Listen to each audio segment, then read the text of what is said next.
సాయంత్రమైంది. అర్జున్ షాప్లో బిజీగా ఉన్నాడు. అర్జున్ చేతులు ప్రస్తుతం కస్టమర్లకు టీ కప్పులు అందించడంలో నిమగ్నమై ఉన్నాడు. కాని అతని మనసింకా గత రాత్రి మరియు ఈ ఉదయం జరిగిన సంఘటనను మర్చిపోలేకపోయింది. ఓ లేదు. అర్జున్ సార్ చూడండి, 500 రూపాయల నోట్ ఉంది, చిల్లర కూడా లేదు, ఆన్లైన్ లో పే చేయడానికి పని చేయడం లేదు. అర్జున్ ఏం సమాధానం చెప్పలేదు. అర్జున్ టీని కాచే పనిలో ఉన్నాడు. కాని అతని మనసు ఇంకెక్కడో ఉంది. అర్జున్ సార్, అర్జున్ సార్, ఆ, మీ ధ్యాస ఎక్కడుంది? అదే ఇక్కడే ఉన్నా కదా, చెప్పు ఏంటి విషయం? 10 రూపాయల చిప్స్ తీసుకున్నారు, 500 రూపాయల నోట్ ఇచ్చారు, ఇక్కడ చిల్లర లేదు. ఇప్పుడు ఏం చేద్దాం? అరే చిల్లర ఇచ్చేయండి, దానికి ఎందుకు ఇబ్బంది? తనకి చిల్లర ఇచ్చేయండి. Thank you. Thank you so much. ఇంత జరిగిన తర్వాత తను ఎక్కడికి వెళ్ళిపోయిందో ఏంటో. అర్జున్ సార్, ఈరోజు మీకేమైంది? మీరేదో కోల్పోయినట్లున్నారు. లేదు లేదు, అంతా బాగుంది కదా. ఏం కోల్పోయాను? నేను ఇక్కడే ఉన్నాను. నీతో ఏదో చెప్పాలనుకున్నాను. నీ ఎగ్జామ్ నెక్స్ట్ మంత్ లో ఉంది కదా. అరే కాబట్టి నువ్వు స్టడీస్ మీద ఫోకస్ పెట్టాలి కదా. నువ్వు ఎక్కడికి ఎందుకు వచ్చావు అసలు? నువ్వు వెళ్ళు, రేపటి నుంచి నీ పరీక్షలు పూర్తయ్యేంత వరకు నువ్వు రావద్దు. ఓ లేదు సార్, నేను మేనేజ్ చేస్తాను, ప్రాబ్లం లేదు. అరే నేను చెప్తున్నాను కదా, వెళ్ళు, నీ ఫ్యూచర్ మీద ఫోకస్ పెట్టు, చదువుకో, నేను ఇక్కడంతా చూసుకుంటాను. శృతి ఎగ్జామ్స్ దగ్గర పడుతున్నాయని, ఆమె ఇప్పుడు తన ఫ్యాషన్ ఫ్యూచర్ పై దృష్టి పెట్టాలని అర్జున్ అనుకుంటున్నాడు. ఇంతలోనే మరికొంతమంది కస్టమర్లొచ్చారు. ఇద్దరూ తమ తమ పనుల్లో నిమగ్నమయ్యారు. సుమారు 5-6 వ్యక్తులు సడన్గా అక్కడికొచ్చారు. వీరంతా ఈ ప్రాంతంలోని రౌడీలో. ప్రతి ఒక్క షాప్ నుండి తమ వారం మామూలు వసూలు చేసుకోవడానికొచ్చారు. రేయ్ భాషా, ఈ వీక్ పేమెంట్ ఇవ్వడం మర్చిపోయావా? దెబ్బలు పడాలా నీకు? చెత్త వెధవలు మళ్ళీ గొడవ చేయడానికి వచ్చారు. లేదు లేదు కృష్ణబాబు, నేనెందుకు అబద్ధం చెప్తాను మీకు? నిజంగా నా జేబులో 1 రూపాయి కూడా లేదు. నేను మీకు డబ్బులు ఇచ్చేస్తాను, మొత్తం డబ్బులు ఇచ్చేస్తాను, కానీ ఇంకోసారి ఇప్పుడు కాదు. ఏంట్రా, నేను పప్పుగళ్ళ కనిపిస్తున్నానా నీకు? నాకు నా డబ్బు ఇప్పుడే కావాలి, ఇప్పుడంటే ఇప్పుడే, లేకపోతే నీ బండిని ముక్కలు చేస్తాను, అర్థమైందా? లేదు లేదు, నేను ఏదో ఒకటి చేస్తాను. పగలగొట్టండి. కృష్ణబాయ్ వద్దు, అలా చేయొద్దు. నువ్వు ఇస్తాను అని చెప్తూనే ఉన్నావు, ఎప్పుడిస్తావు? అయ్యో కృష్ణబాయ్ వద్దు బాయ్. ఈ దుర్మార్గుడు చాలా పొగరుగా ప్రవర్తిస్తున్నాడు. కృష్ణబాయ్ వద్దు, దయచేసి ఇలా చేయొద్దు.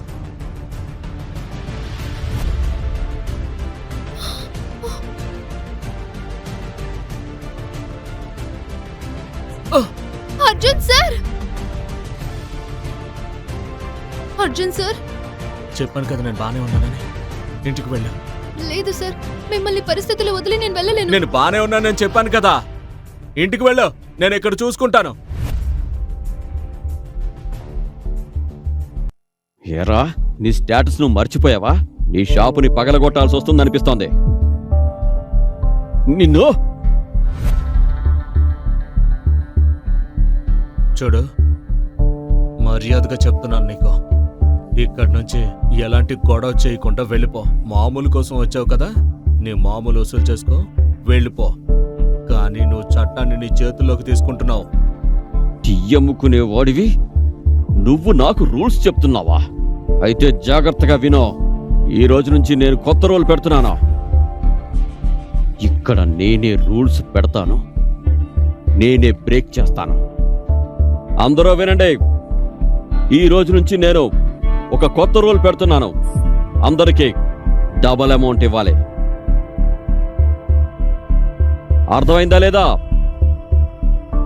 లిమిట్ దాటితే నేను అస్సలు ఊరుకోను.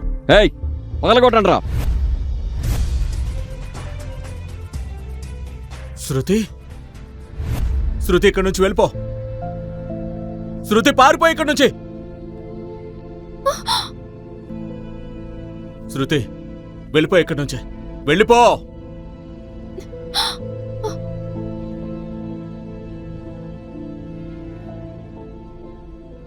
కృష్ణ, నేను చెప్తున్నాను, తన్ని వదిలేయ్. లేదంటే ఇక్కడి నుంచి నువ్వు కాళ్ళు చేతులతో వెళ్ళవు. అర్థమైందా? వదిలేయాలా? హ? హ, వదిలేశాను. నువ్వు నన్ను పీసులు చేసి పంపిస్తావా? నువ్వు ఈ కృష్ణని ఒక్క ముక్క కూడా మిగలకుండా పంపిస్తావా? కృష్ణ, నేను నిన్ను వేడుకుంటున్నాను, అలా చేయొద్దు. నేను నిన్ను దండం పెట్టుకుంటాను, మిమ్మల్ని అందరినీ క్షమించమని అడుగుతున్నాను. అందరికీ సారీ చెప్తున్నాను, ప్లీజ్ వదిలే.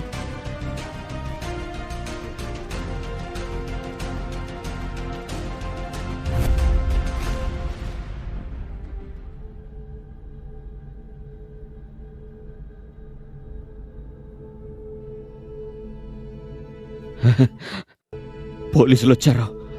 ఏ నిన్నే, ఎవరు ఇక్కడి నుంచి కదలొద్దు. సార్ నేనే మీకు ఫోన్ చేసింది. సార్ ఇతను కృష్ణ, మా ఏరియాలో రౌడీ. ఇతను మా నుండి మామూలు డిమాండ్ చేయడానికి వచ్చాడు సార్. మా దగ్గర డబ్బులు లేవు, అందుకే ఇతను ఇలా చేస్తున్నాడు. అవును సార్, వీడు నన్ను కూడా హెరాస్ చేస్తున్నాడు. ఏ ఇన్స్పెక్టర్, ఈ గొడవలో నువ్వు జోక్యం చేసుకోకు, వెళ్ళు. పోలీసులనే బెదిరిస్తావా? ఏ ఇన్స్పెక్టర్, నేను ఎవరి మనిషో నీకు తెలుసా? నువ్వు సస్పెండ్ అవ్వాలనుకుంటున్నావా? రేయ్, నాకు తెలుసురా, నువ్వు ఒక చిన్న పొలిటీషియన్ దగ్గర ఒక కుక్కవని. అయినా ఎలక్షన్ టైం దగ్గర పడింది. ఇప్పుడు మీ నాన్న కూడా సేవ్ చేయడానికి రాడు. ఏయ్, తీసుకెళ్ళను విని. చాలా పెద్ద తప్పు చేస్తున్నావు నువ్వు. నీ అంతు చూస్తాను. కంప్లైంట్ ఎవరిచ్చారు? సార్ నేనే కాల్ చేశాను. మీరు కూడా పోలీస్ స్టేషన్కి రావాల్సి ఉంటుంది ఎఫ్ఐఆర్ ఫైల్ చేయడానికి. ఇతన్ని ఎవరు కొట్టారు? ఇతను కూడా ఆ రౌడీ మనిషి. ముందు వీడే గొడవ పెట్టుకున్నాడు, తర్వాత అర్జున్ సరే వీడిని కొట్టి నన్ను కాపాడాడు. అవునా? ఏంట్రా, నీకు ఫైటింగ్ అంటే అంత ఇష్టమా? వీని కూడా బండెక్కించండి. లేదు సార్, అతను నన్ను కాపాడడానికి ఇదంతా చేశాడు. ఆయన్ని అరెస్ట్ చేయకండి సార్. శృతి, నువ్వేం భయపడొద్దు. మనం ఏ తప్పు చేయలేదు కాబట్టి మనకేం కాదు.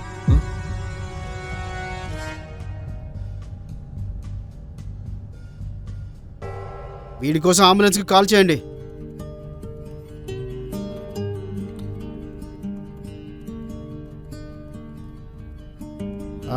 సరే నేను చూసుకుంటాను. Good evening inspector. కేడి కృష్ణకి లాయర్ని. బెయిల్ ఇప్పించడానికి వచ్చాను. స్ట్రైట్గా చెప్పొచ్చు కదా, మినిస్టర్ దగ్గర నుంచి వచ్చానని. అవన్నీ మీ ఊహకే వదిలేస్తున్నాను. నా దగ్గర డాక్యుమెంట్స్ అన్నీ ఉన్నాయి. అవన్నీ చెక్ చేసి ముందు నా క్లయింట్ని రిలీజ్ చేయండి. ఏం చేస్తాం, సిస్టమ్ మొత్తం ఖరాబ్ అయింది. సైన్ చేయండి. తీసుకోండి. ఏ వినోద్, ఏడి కృష్ణని అతని మనుషుల్ని వదిలేయండి. Okay sir.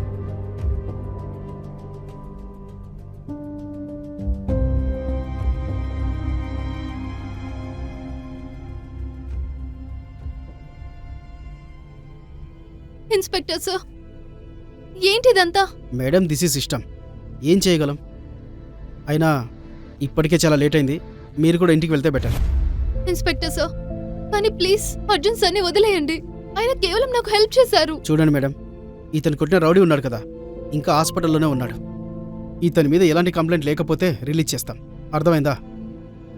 మీరు టెన్షన్ పడకండి, ఇంటికి వెళ్ళండి. నువ్వు ఇలాంటి వాటిలో తలదోచొద్దు శృతి. వెళ్ళి నీ చదువు మీద ఫోకస్ చేయి. ఇదిగో తాళం తీసుకో. ఇది గల్లాపెట్టి తాళం. నీకేదైనా అవసరమైతే తీసుకో. ఇక ఇక్కడి నుంచి వెళ్ళిపో. అర్జున్, నువ్వేం టెన్షన్ పడకు. నేనేదో ఒకటి చేసి నీకు హెల్ప్ చేస్తాను. బాషాబాయ్, ఇప్పుడేం చేసినా ఆ దేవుడే చెయ్యాలి.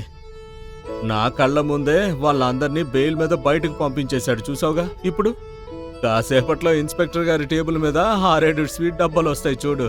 మజా వస్తుంది. కానీ మనం ఎక్కడున్నాం?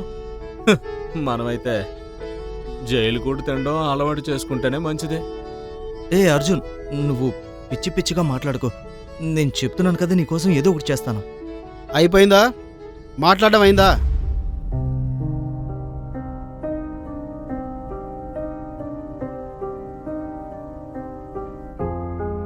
నీ పేరేంటన్నావు? నా పేరు అర్జున్. అర్జున్, ఎక్కడి నుంచి వచ్చావు? ఎక్కడి నుంచి వస్తే మాత్రం ఏముందిలేండి సార్. ప్రస్తుతానికైతే వైజాగ్లో ఉంటున్నా. ఆ రౌడీ విధాలతో నీకెందుకు? సైలెంట్గా సాల్వ్ చేసుకుంటే అయిపోయేది కదా. ఇప్పుడు చూడు, ఇప్పుడు వాడు తననుకున్న మంత్రి నీ మీద ఎన్ని కేసులు పెడతారు? అలా ఎలా కేసులు పెట్టేస్తారు సార్? ఇదేమన్నా గుడ్డి వ్యవస్థ ఏంటి? అరే నేనేదో నా ఆత్మరక్షణ కోసం కొట్టాను, అలాగే ఊరికే కొడతామేంటి? హలో బ్రదర్, నిన్ను చూసి జాలి పడాలో లేక కొట్టాలో నాకు అర్థమే కావడం లేదు. నువ్వు ఒక మామూలు చాయ్ వాలావి కాబట్టి ఒక చాయ్ వాలా పరిమితుల్లోనే ఉండు. నీ స్టేటస్ చూడు, ఆ రౌడీ స్టేటస్ చూడు. నాకైతే ఎప్పుడో అర్థమైపోయింది ఇన్స్పెక్టర్ సార్, కానీ మీరు స్వయంగా మీ నోటితో చెప్పడంతో కన్ఫర్మేషన్ వచ్చింది. ఇంతకీ ఇది మీ జాబ్ ప్రాబ్లం కూడా అర్థమైందిలేండి మాకు. ఏమంటున్నావురా నువ్వు? నువ్వు చాలా తెలివైన వాడిలా నటిస్తున్నావు. ఎక్కువ మాట్లాడితే నీ 10 ఏళ్ల జీవితం నాశనం అవుతుంది. అర్థమైందా?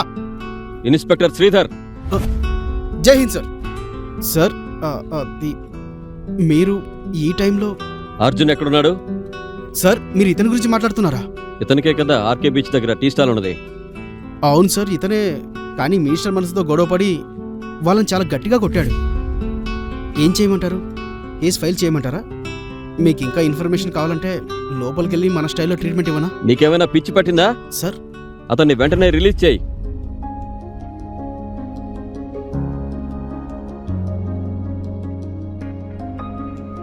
బట్ నేను చెప్తున్నాను కదా, చెప్పింది చేయి శ్రీధర్. పైనుండి ఆర్డర్స్. ఇన్స్పెక్టర్ శ్రీధర్ షాక్ అయ్యాడు. పోలీస్ కమిషనర్ స్వయంగా అర్జున్ ని సేవ్ చేయడానికి ఎందుకొచ్చాడో? ఇది మినిస్టర్ కేడి కృష్ణ ప్లాన్ కాదా? అర్జున్ నిజంగానే ఒక ఆర్డినరీ చాయ్ వాలానా, లేక అతనికి మరేదైనా బ్యాక్గ్రౌండ్ ఉందా? ఈ ప్రశ్నలకు సమాధానాలు తెలుసుకోవాలంటే నెక్స్ట్ ఎపిసోడ్ వినాల్సిందే. క్రింద ఇచ్చిన లింక్ ని క్లిక్ చేసి పాకెట్ ఎఫ్ఎం యాప్ ని ఇన్స్టాల్ చేసుకోండి. Stay tune to pocket FM.